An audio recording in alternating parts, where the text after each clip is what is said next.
स्वबळावर की महायुतीमध्ये लढायचं याचे निर्णय जिल्हा पातळीवर घेतला जाणार असल्याचं मुख्यमंत्री देवेंद्र फडणवीसांनी सांगितलंय।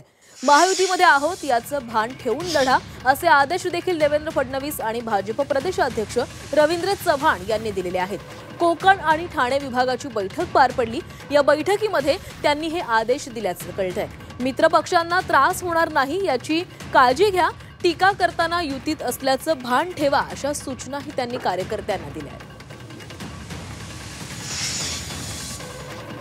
युतीच्या संदर्भात देखील आम्ही अगदी स्पष्ट निर्देश दिले आहेत की त्याचे अधिकार आम्ही हे सगळे खाली आमच्या जिल्ह्यांना दिलेले आहेत आणि सांगितलं आहे की जिथे शक्य असेल त्या प्रत्येक ठिकाणी युतीचाच प्रयत्न केला पाहिजे।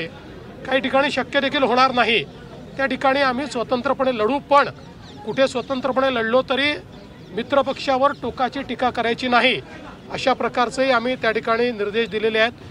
त्यामुळे त्या ठिकाणच्या परिस्थितीप्रमाणे ते आमचे जे युनिट्स आहेत ते चर्चा करतायत, युती ठरवतायत, काही ठिकाणी ती होते देखील आहे। त्यामुळे तो निर्णय आता खालच्या स्तरावर हा योग्य पद्धतीने होईल असा मला विश्वास आहे।